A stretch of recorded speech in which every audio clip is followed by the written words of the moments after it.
सबको नमस्कार। सर्वप्रथम इस धरा को नमन करती हूँ। आम्बेडकर जी और यहाँ उपस्थित तमाम लोगों ने मेरा नाम चुना। मैं ये सोच कर अभिभूत हूँ।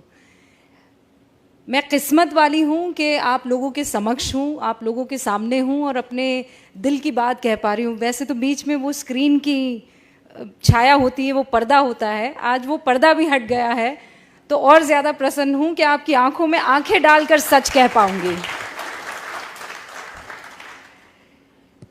मैंने पूछा मुझे क्या कहना है, तो मुझे कहा गया बस कह दो।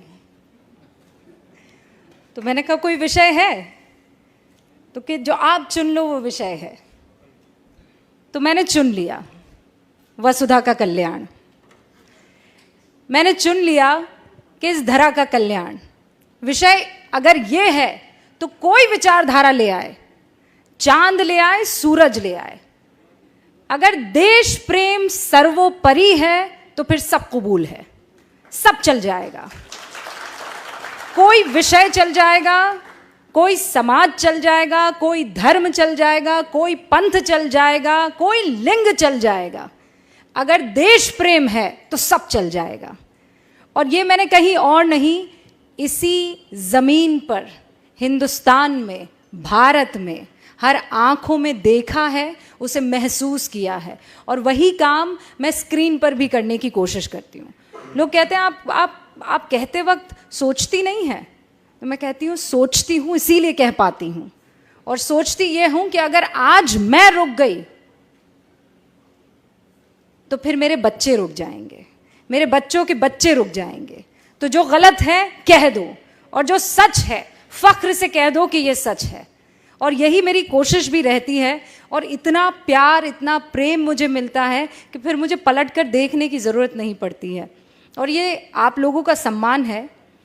आज जिस कार्यक्रम में मैं उपस्थित हूँ, मुझे याद है स्कूल में जब छोटी थी, 5वीं कक्षा में रही होंगी, तो हिंदी की मेरी बड़ी स्ट्रिक्ट सी टीचर थी। तो उन्होंने देवऋषि नारद जी के बारे में एक कहानी मुझे सुनाई, बच्चों को सुनाई, और वो कहानी मैं चाहती हूँ कि आपके समक्ष भी रखूँ। तो नारद जी तो आज तो क्या वाईफाई है, क्या 5G है, क्या 4G है। नारद जी ने तो उसका इस्तेमाल बहुत पहले ही कर लिया था। प्लेन व्लेन की ज़रूरत नहीं थी, वो टेलीपोर्ट करते थे, तीनों लोकों में जाकर अपनी बात कहते थे। तो कहानी ये शुरू होती है कि नारद मुनि अपने अंदाज में स्वर्ग लोक में घूम रहे थे, नारायण नारायण कहते हुए। तो अचानक उनको कुछ सूझी, तो उन्होंने भगवान का रुख किया और भगवान से कहा, आपसे एक प्रश्न पूछूं? तो भगवान ने कहा पूछो। ये जानते तो थे कि नारद जी के मुंह से निकल रहा है तो पंगा तो होगा, लेकिन पूछो, उन्होंने कहा। तो उन्होंने कहा, भगवान ये बताइए कि आपका सबसे प्रिय कौन है, आपके हृदय में कौन वास करता है, कौन है जो जिससे आप बेइंतहा प्रेम करते हैं, स्नेह करते हैं। तो भगवान मुस्कुराए और उन्होंने पृथ्वी की ओर देखा, और वहाँ इंसानों का टोला था, इंसानों की बस्ती थी। कोई किसी काम में लगा हुआ था, कोई लकड़ी काट रहा था, कोई खेती कर रहा था, कोई अपने हिसाब का जो उस वक्त काम था वो कर रहा था, कोई महिला खाना बना रही थी। तो प्रभु मुस्कुराए और उन्होंने कहा कि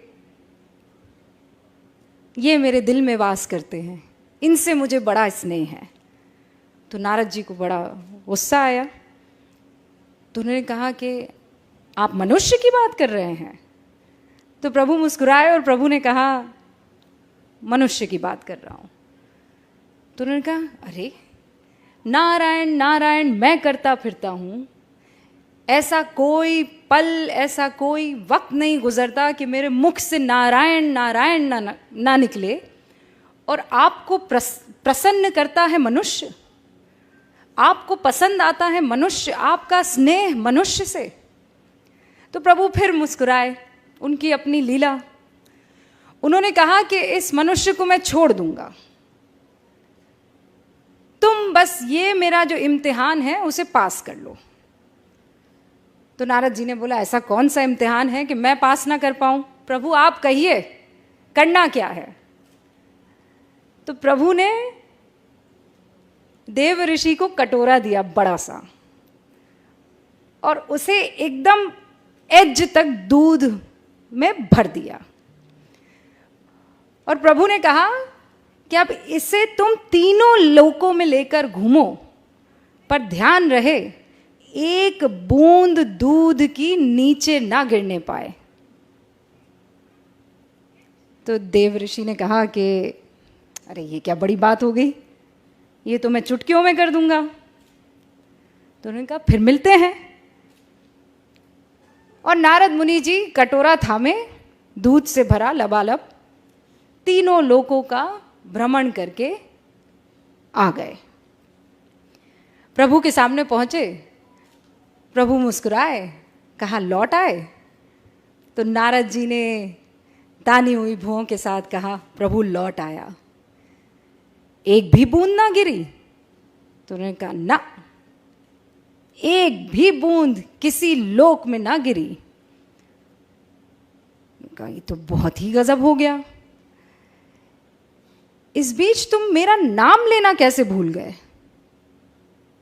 तो उन्होंने माथा पकड़ा,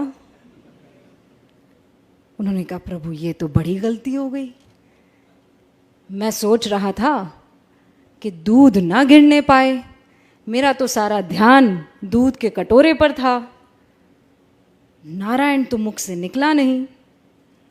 तो प्रभु फिर मुस्कुराए और प्रभु ने कहा इसीलिए मुझे मनुष्य पसंद है।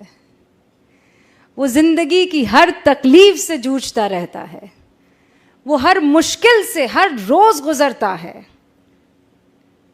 उसकी जिंदगी के कटोरे में परेशानियों का दूध लबालब है, लेकिन फिर भी वो मेरा नाम लेना नहीं भूलता है।